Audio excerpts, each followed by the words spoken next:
Welcome back to some shop science. Today we're going to be building some anti-fatigue mats in front of the big lathe. These mats are super easy to build. I have some rubber ones. We're going to compare the rubber to the wood traditional style. I want nice and cushy, soft mats in front of this thing. I want to be comfortable. And what they're really doing is preventing these nasty chips off the lathe from being picked up in your boots. My wife's tired of seeing them in the carpet, in the car. They just get tracked all over the shop. They're just nasty little things. But really the goal is to prevent fatigue from standing in one place at one time. Maybe if you're in a shop that has some cold floors, it's gonna help keep your feet warm and not transfer the cold into your work boots. This is a real good way to cover a lot of square footage fast and still cover all points of the lathe down the sides, so I'm not having to clean it up as often. So now I need to build this thing.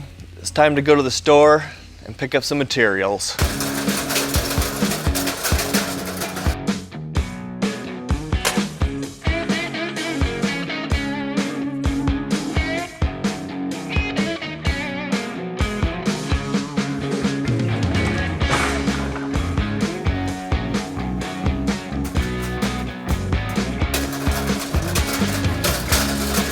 First saw these anti-fatigue wood traditional mats in a machine shop when I was around town. It seems like every machine shop's got these mats laid out, and you know what, they're really comfortable.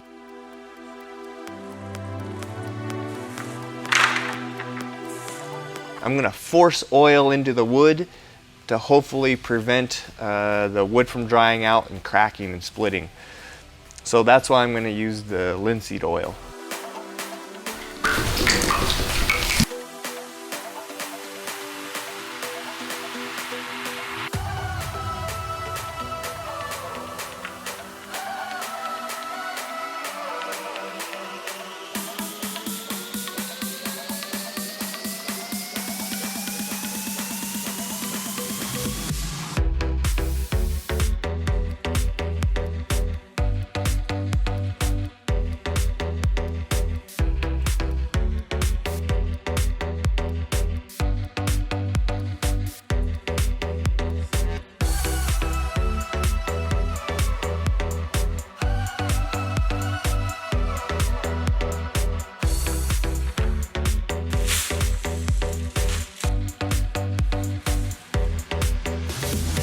The boards are 1x3 pine slats you can get at Home Depot or Lowe's, relatively cheap.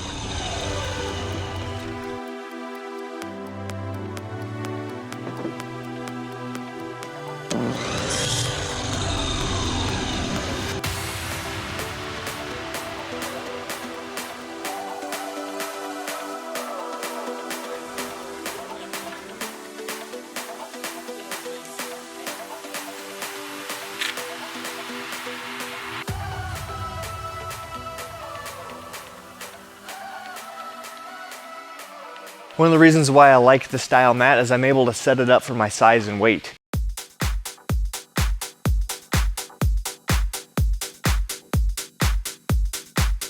I can adjust the spring, see how springy it is, and I've kind of decided it's pretty close to about 24 inches on center with a 3/4 to 1 inch spacing in between the boards.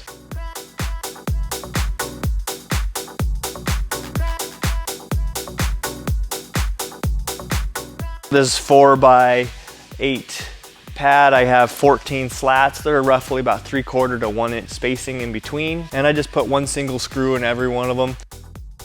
I did think about stapling the boards together and gluing them, but I got to thinking, why would I do that? If I do happen to break a board, I want to be able to remove that one board and add another one quickly. So I think just a simple screw is the best option here. For this style, I'm doing a 4x8 panel. It still gives me enough surface area where there's less tripping hazard between panels, but it still allows me to be able to flip it up, move it out of the way, and sweep all the chips out from underneath it, and then flop it back down again and get back to work.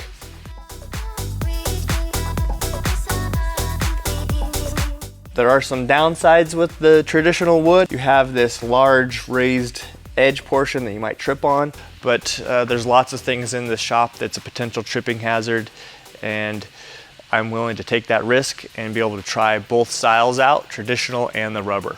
I welcome your guys' thoughts in the comments below.